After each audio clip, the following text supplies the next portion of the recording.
What if I was to tell you that a blue fisherman's jumper can connect people to place and tell the fascinating history of this small village? I'm in Polperro, a 14th century fishing village, and I'm here to learn a tiny section of its fascinating history. In the 1800s, fishing was England's biggest industry. Here in Polperro, families lived, worked, survived by the sea. I'm going to show you how to upload to the Missing Pieces project. It's a platform that enables you to tell us what you love about your built environment. Our first step is the Polperro Heritage Museum, where I'll be meeting Paul, who's going to tell me about these fascinating fisherman's jumpers. This building used to be a fish factory. Now it's a museum and a memory archive. It's a Grade 2 listed building, protected because of its historic value. Inside are objects, photographs and stories that belong to this place and its people. We have a lot of people come down there because they want to live the life, living the dream, as they say. I'm one of the directors of the museum. My wife is Cornish born and bred. Her family go back to the 1500s. The photographs and the stories we have, it's a snapshot of 250 years of real life in a real Cornish village.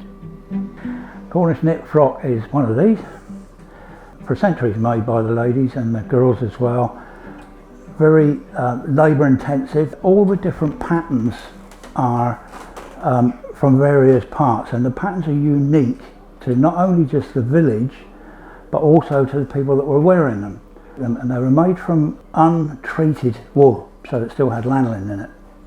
And it's a very tightly knitted garment. Ideally you didn't wash them and they would repel water. They're very hard wearing. I was born in Polperro, and this is probably one of the last knit frocks knitted in the village. How long did it take? About 6 months. Right.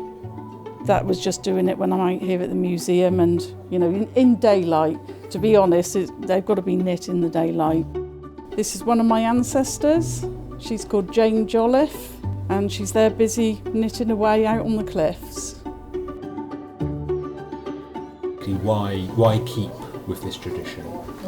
Well, it's history, isn't it? It's something that's passed down from generation to generation, and like my mum taught me and her mum taught her, and they're waiting for their husbands to come back from sea. Yeah. They might have washing out on the cliffs, drying on the bushes and things, and also looking for pilchard shoals. Right. So, 3 in 1. yeah, well, that's women for you. It's basically just knit and purl, so that's Polperro seeds and bars. So what? Which is a border pattern, this. Yeah. And this is the lizard lattice. How long would they have lasted? Oh, lifetime. Lifetime. I mean, my eldest son is still wearing his grandfather's. Ours have just been passed down through the family.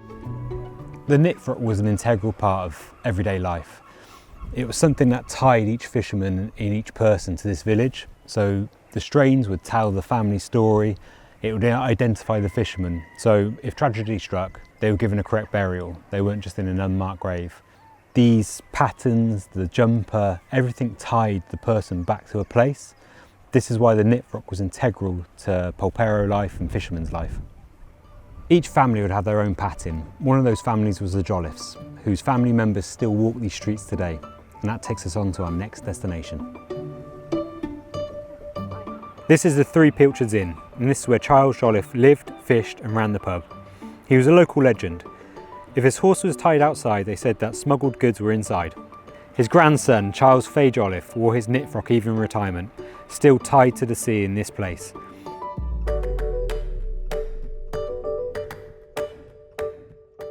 What Charles's story tells us is that family, in places like this especially, are integral to the community. Not only was he serving people by day, but his son was fishing by night. Jane Jolliffe, Tina's ancestor, was one of those women that would knit the jumpers. They were integral to the community. When their husbands went out to sea, there was always a part of them with them. My favourite thing about Polperro is just local people telling local stories. But it's not just about Polperro. Stories that connect us all, in towns, villages and houses just like yours. And this is where you come in. I've taken photos from around Polperro and I'm going to upload them to Historic England website, along with some amazing archive photos from the museum. By linking these photos to listed buildings, I can make sure that the stories of this community live on. There are over 400,000 listed sites across England to discover, each one with their own story to tell. We'd love you to add your pictures to the project from places near you and tell us more about your local heritage. The more people add to the picture, the more we can all understand what makes these places unique to individuals, to local communities, and to the story of England.